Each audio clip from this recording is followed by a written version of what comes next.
Hello and welcome back to English Today. This is DVD 11 and the third DVD of your lower intermediate level. And in this DVD, we'll begin with another 2 episodes of the story That's Life, followed by our special TV programs where we will look at climactic change. And then in our cooking program, we'll talk about planning meals. Then, in the grammar section, we're going to do some more work on the modal verbs can, might, and must, and the concept of probability and possibility. We'll also be studying the grammatical form used to, okay? So, I hope you enjoy yourselves.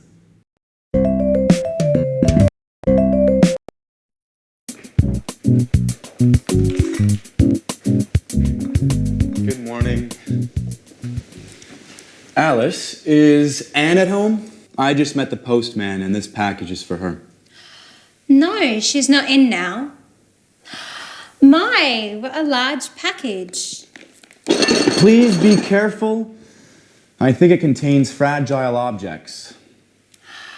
Hey, Peter, do you know if it contains a set of porcelain plates that she won with the Sweet Biscuits bonus points? Well, I think so. At least that's where the package comes from. All right, Alice. I have to go now. See you later. Anne will be so happy. She's been waiting for it for a long time. Bye.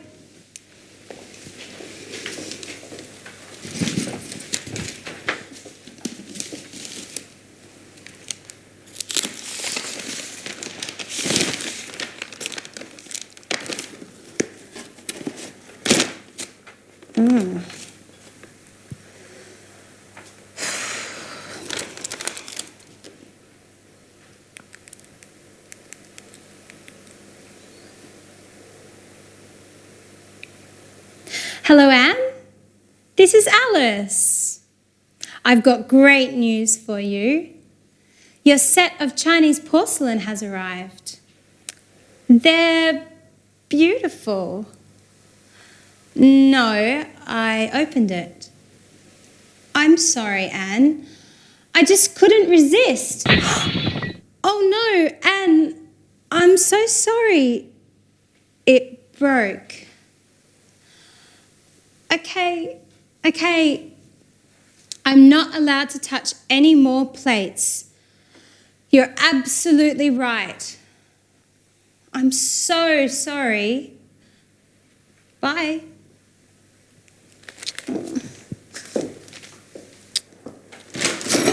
Jack, be careful. Don't touch anything. This packet contains Anne's set of Chinese porcelain. I hope you didn't break anything. I already broke a plate. And guess who heard me breaking it? Anne. Oh my. I didn't notice anything. Well, you should look where you are going. I'm sorry. What are we going to do? Well, let's get ready for Anne to lose her temper. Who knows? Maybe she'll forgive us. She can't get that angry. They're just plates. Remember, we can't cook. If Anne gets angry, we'll have to learn to cook. That's true. I've got an idea. Let's go get something from the local takeout place. Then we can pretend that we cooked dinner. She might be happy and forget about those plates. That's a great idea. Let's get going.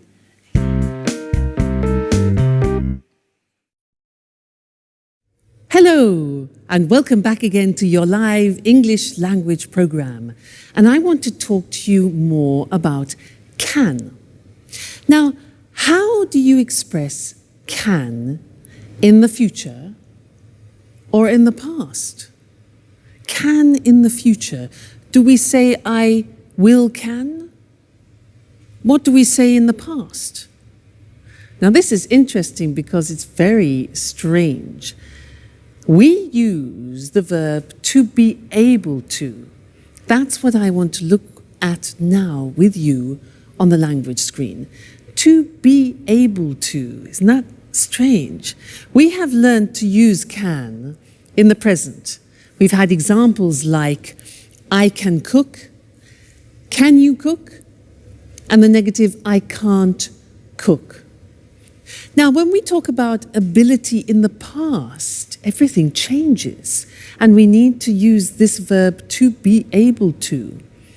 When that goes into the past, we say, I was able to cook yesterday. You see, the verb to be goes into the past. I was able to cook yesterday. Strange, eh?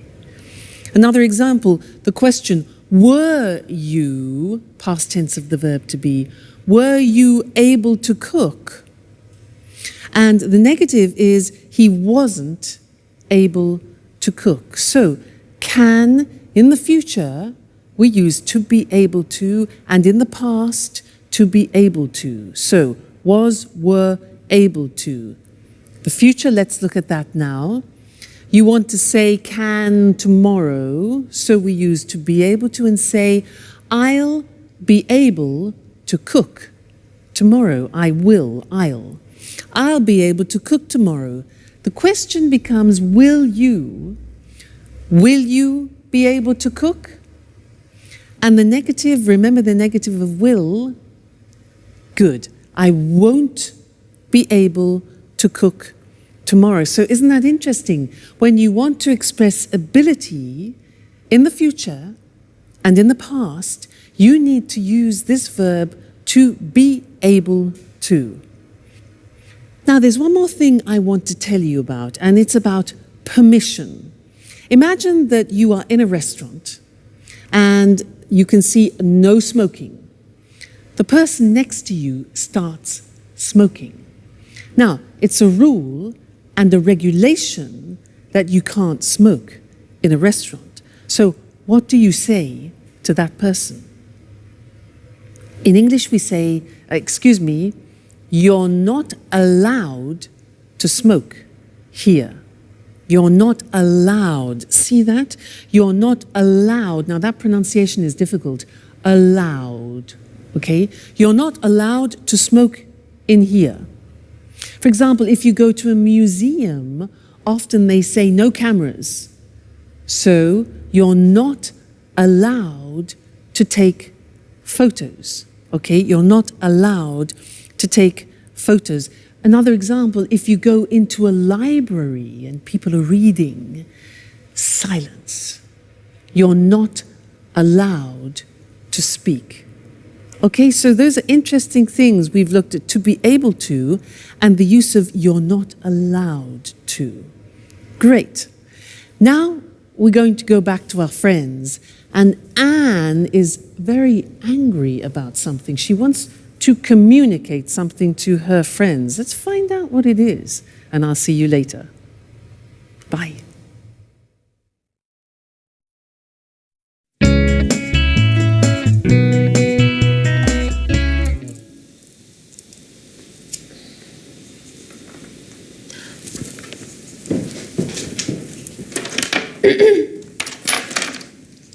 Hi, Anne. What's that you're holding? Hello, everyone. Listen. We need some rules in this house. Living together means obeying some rules. I've written this list of house rules that every person who spends time in this house must follow. No one is allowed to leave this living room until they read and memorize these rules. Bad day, huh? She's right, Jack. Anyway, Anne, dear, what about these house rules? First of all, don't call me Anne, dear. Now listen. Rule number 1. You must never, and I stress never, open my post. Rule number 2. From now on, clean the house at least once a week. Rule number 3. We have to take turns washing up. Rule number 4. Okay. We understand. You must be angry. Well, yes, Jack. I'm very, very angry. I was really looking forward to getting that set of Chinese plates. I saved bonus points for a year eating the same stupid biscuits, which, for your information, I can't stand anymore. I just kept eating and buying them in order to get the set of Chinese porcelain. All for nothing. Oh, please forgive us, Anne. Just tell us where to go and we'll buy you a new set. Oh, well, that's not possible. They were handcrafted in Shanghai. And they cost a fortune. Okay, we'll do our best to make it up. Somehow. Now sit down, Anne. You must be exhausted. Jack and I made dinner for you. You don't have to do anything. We thought of everything. Really? What? You made dinner for me? Yes, Anne. It was the least we could do. Well, okay. I'll forgive you this time. But I warn both of you that I want more discipline in this house. You can't do what you want all the time. We need some rules. Oh, don't roll your eyes while I'm speaking to you. Okay, Anne. You're right. Rules are important. But it's also important to laugh a little. Oh, ha, ha, ha.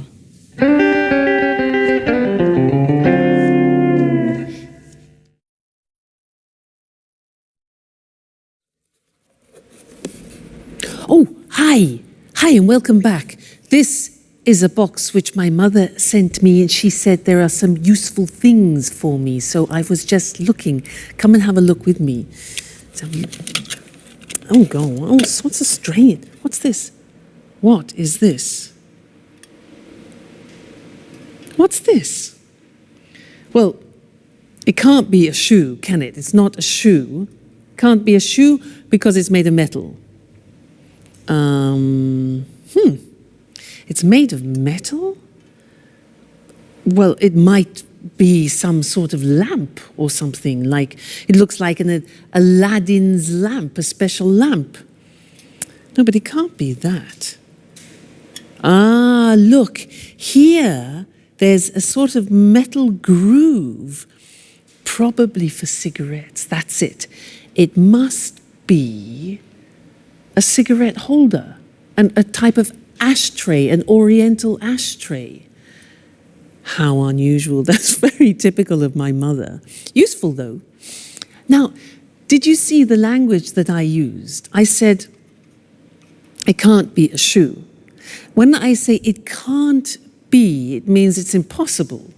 It's impossible, it's too small, and it's metal. So it can't be a shoe. So I'm talking about probability and possibility, okay?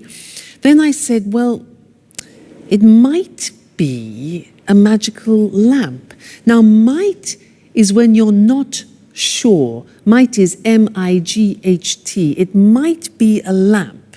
So when you're not sure, you say might. Then I said, no. It must be an ashtray. Now, when I say it must be, it's because I'm absolutely sure that the possibility of it being an ashtray is certain, okay? So 3 possibilities. It can't be, might be, and must be. So let's have a look at the other things in the box. Ashtray.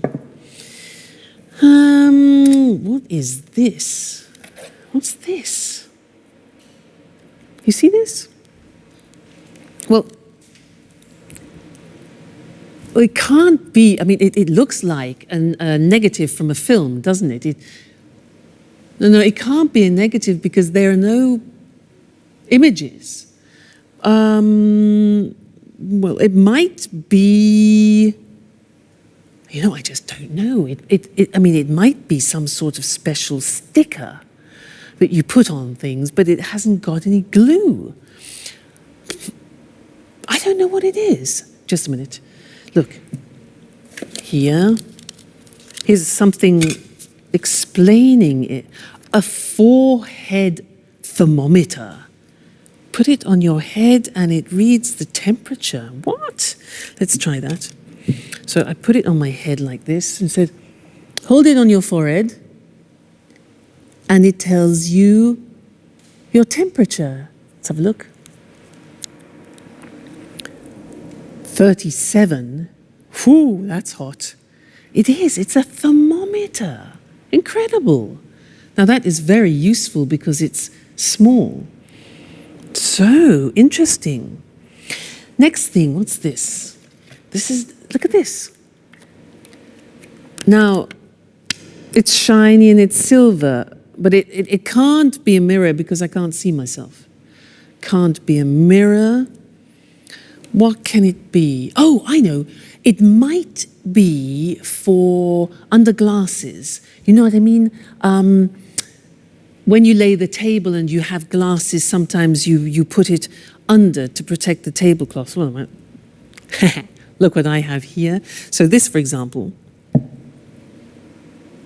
Yeah, but it's a bit strange, isn't it? I mean, it can't be that, really. Not made of metal like this. It must be, I don't know again. Wait a minute.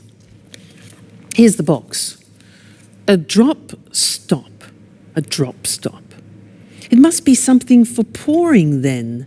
Let's have a look. You put it, let's try. I just so happen to have a bottle here. And it says, put it on the bottle like this.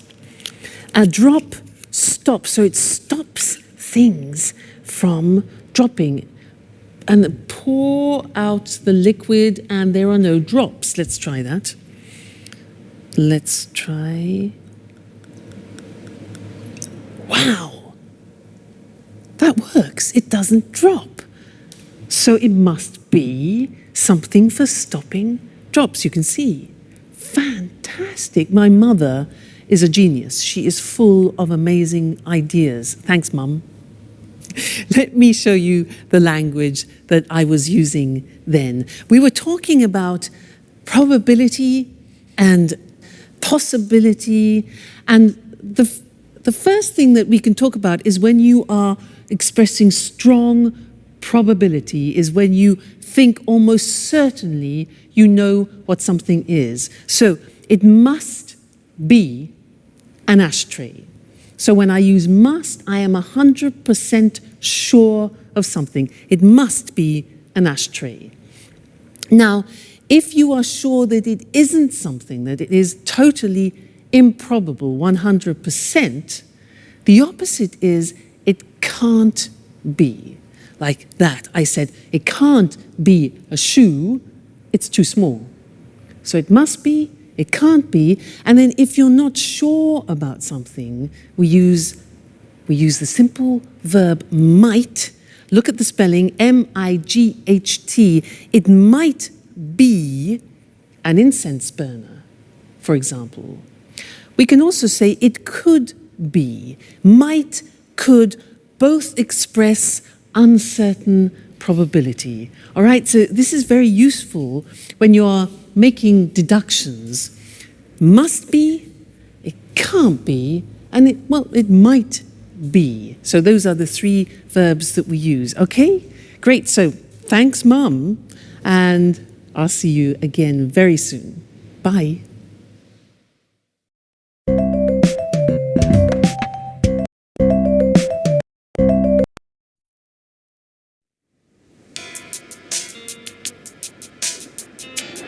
Hi, everybody. What's on TV? Jack, just a minute. It's almost finished. So,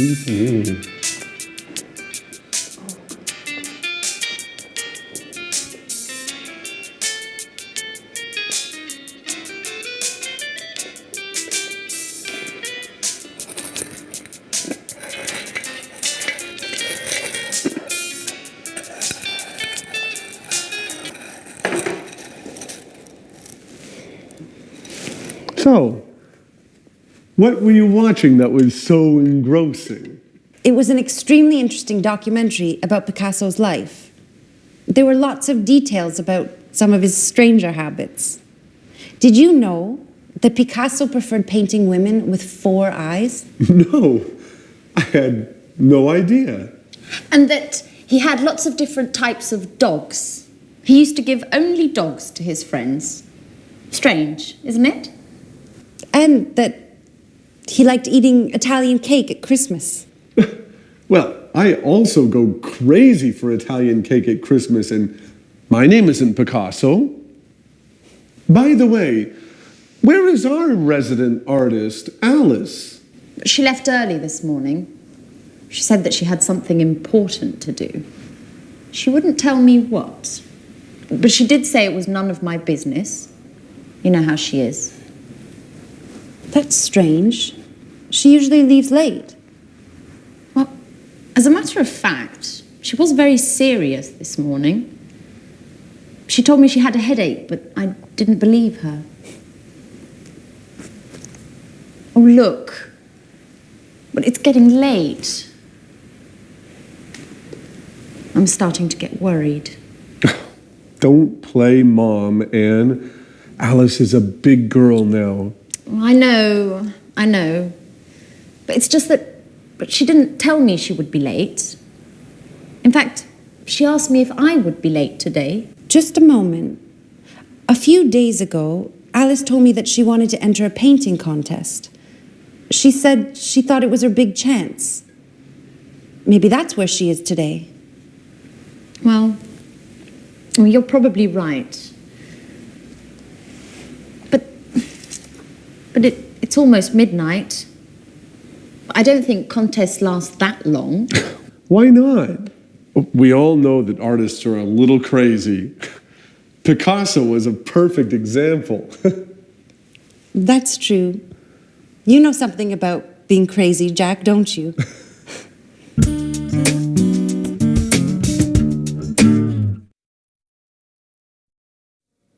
Hello again.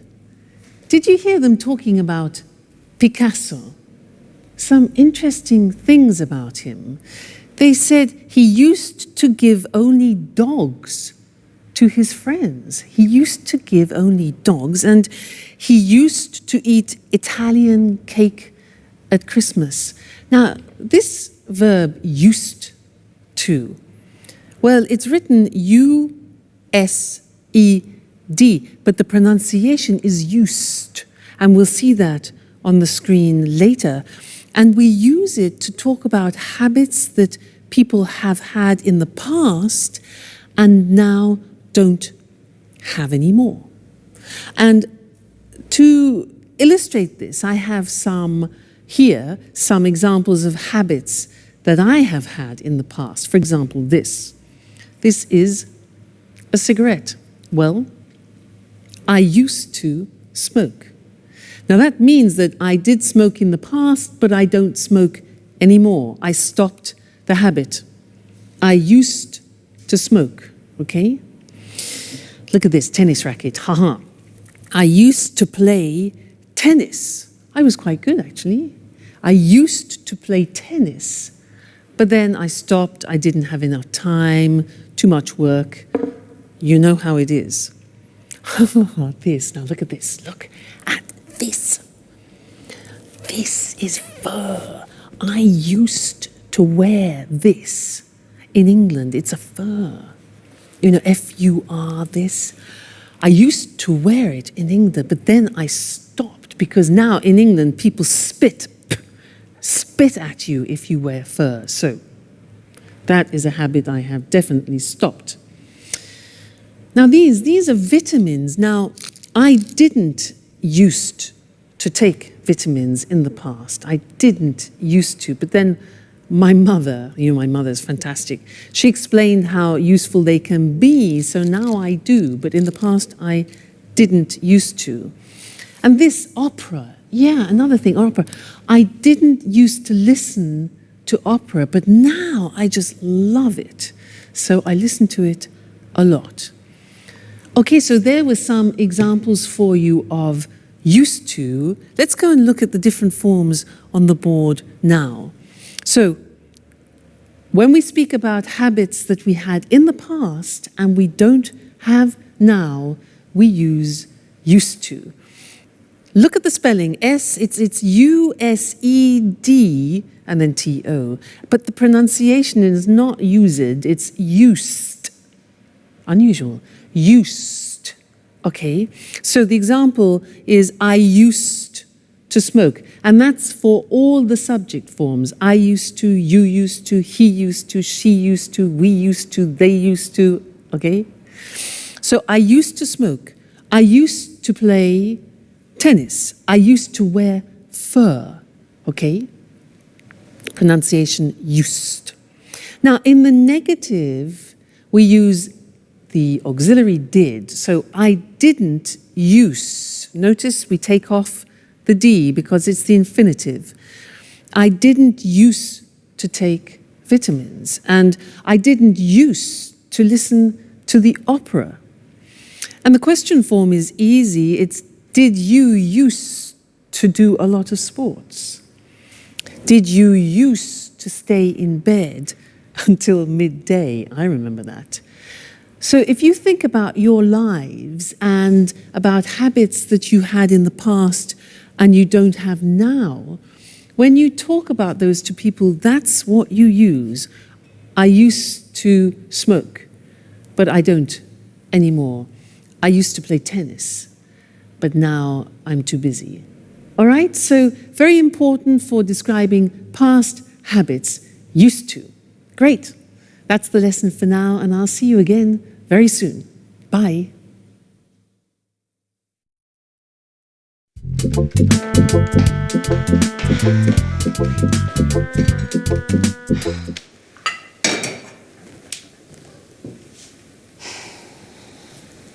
Good morning, Alice. Where were you last night? We were getting worried. Good morning. I'd prefer not to talk about it. Why? What happened? Well, I took part in a young artist competition. I thought it would be the perfect occasion for me to show my talent. So? How did it go? You made a great impression, didn't you? Well, no. It went badly. They said that I wasn't cut out to be an artist. But the jury was made up of incompetence. Maybe no one appreciates my talent. Oh, come on, Alice, don't take it so badly. You know you are a genius, right? That's all that matters. Yes, just like Van Gogh, who, by the way, only became famous after he had died. Maybe that's my destiny. Maybe you're exaggerating, just a little bit. I mean, Van Gogh, but you don't really think you're in the same league, do you? And why not? No one appreciates my talent either. Anyway, I want your opinions. Wait just a moment while I get something.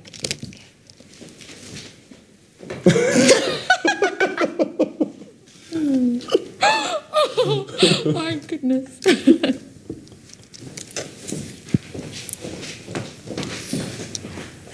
Here you go. This is the painting I took along yesterday. What do you think? Isn't it beautiful? It's it's interesting. It's a very unique Painting, yes. Unique is the right word. Alice, you know I don't really understand art, don't you? What does it represent? That's the same question they asked me yesterday. I can't believe that. It's so clear. It's a painting of a man and a woman walking hand in hand. Oh, I see. Well, the truth is, it's a bit difficult to see. I mean, at first glance, it looks like a whole lot of mixed up colors. Come on, Jack. You just don't understand abstract art, do you?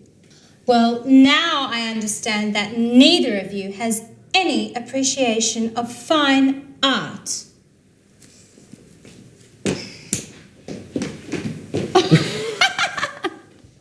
Oh, artists! Never tell an artist what you really think.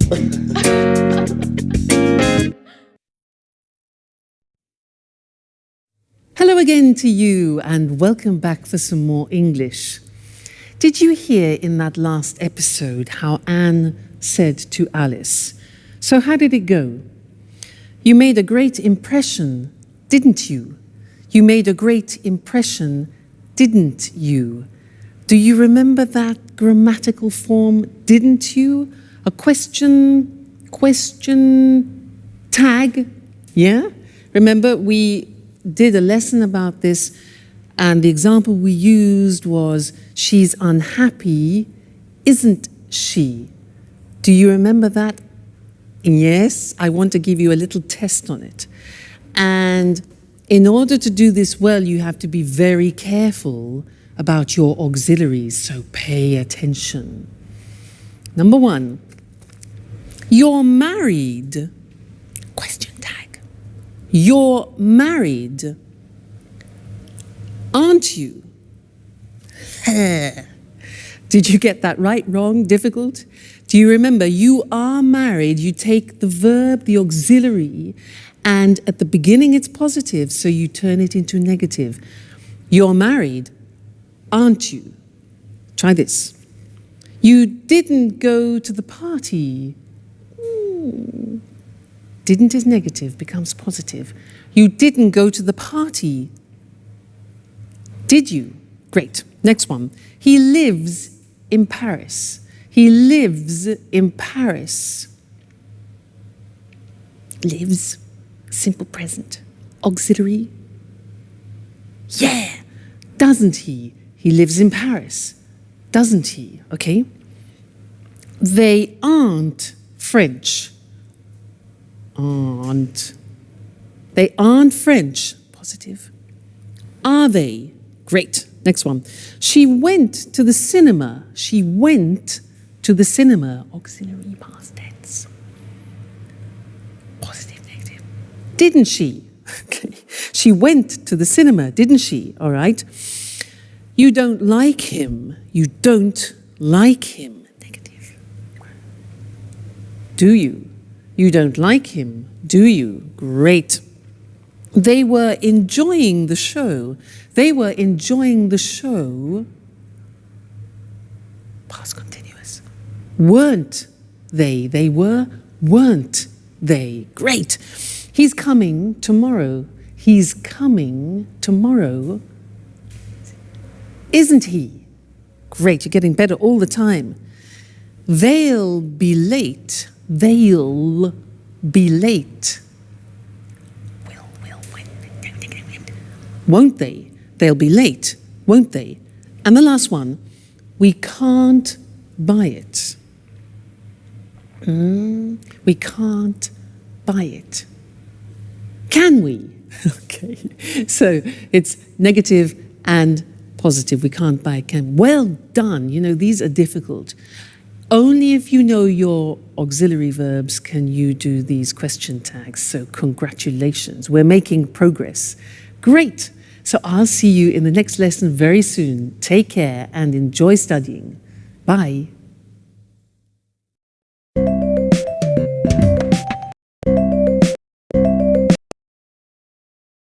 Good morning.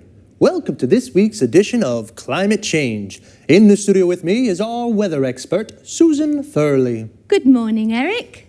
Well, Susan, there's a lot of talk these days about climate change. Could you explain exactly what is happening? Of course.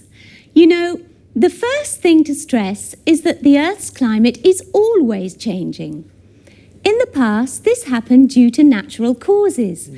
I mean, the atmosphere and the Earth's climate changed naturally. Now things are different. Scientists believe that climate change today is a result of man's activities, our activities. And why are scientists so worried about this climate change? Well, before I answer that question, I'd like to talk a little about what we call the greenhouse effect. Certainly. Scientists often talk about the greenhouse effect. What is this exactly? The greenhouse effect is very important for the world's weather. Greenhouse gases help to capture the energy we receive from the sun. They keep the Earth warm. Without these gases, the world would be a colder place and our lives would be very different. Well, if the greenhouse effect is so useful for the Earth, why do scientists talk about it nowadays as if it's something dangerous? It's the extra greenhouse gases that are dangerous. Our way of life, cars, factories, central heating, is producing too much of these greenhouse gases. These gases are trapping more and more of the sun's energy, and the world's becoming warmer. Is carbon dioxide one of these gases? Yes, carbon dioxide, CO2, is one of the main greenhouse gases. Carbon dioxide is produced when we burn coal and natural gas. The problem is that over the years, the concentration of carbon dioxide in the atmosphere has increased enormously. So, to stop global warming, we need to use less coal and natural gases. Exactly. But not only that, we also need to plant more trees and we must stop destroying our forests because they take carbon dioxide out of the air. Is there anything else we can do? Well, governments around the world need to encourage the use of renewable energy sources. Solar panels can use the sun's energy.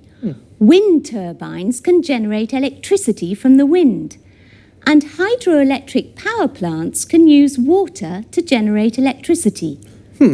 Renewable energy is becoming popular today, isn't it? Yes, it is. But there's still a long way to go. Okay, Susan, one last question. What are the consequences of climate change? Well, higher average temperatures around the world. You know, even a small change in temperature, even a 1-degree increase, can cause the sea level to rise as the polar ice caps melt. In fact, this is already happening. Other consequences: more rainfall in some parts of the world and less in others. More extreme weather conditions, stronger hurricanes and typhoons. So, this is definitely a serious issue. We mustn't underestimate the importance of climate change, and we need to use more renewable energy. Well, thanks to Susan for your clear explanation of the problems. Thank you. Goodbye. And goodbye, and see you again next week for another edition of Climate Change. Okay, now let's have a look at all the terms and expressions we use to talk about the weather and climate change. Firstly, climate change is the term we use for the changes to the world's weather. For example, higher temperatures and more rainfall.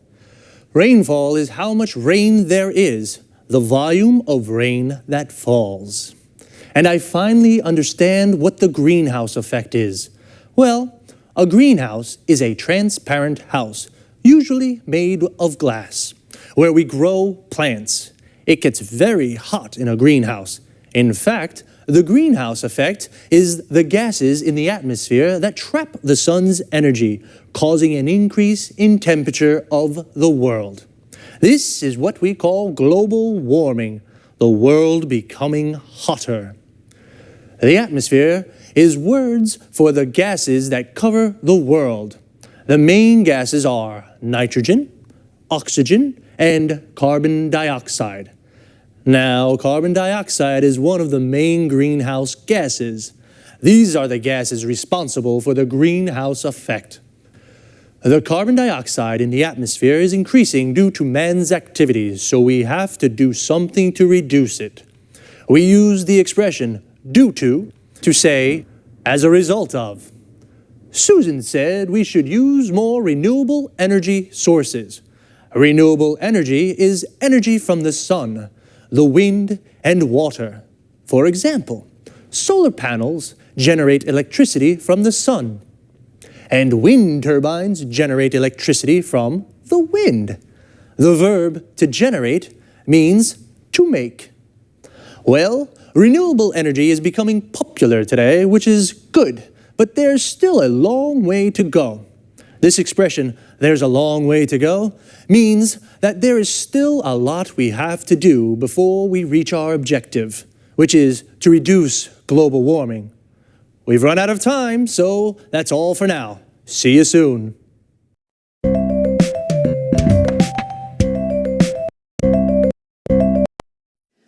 Welcome to Cooking Today. All homemakers will be thrilled to know that we're back with Lisa French. Thank you for inviting us into your lovely home once again, Lisa. I'm glad to have you.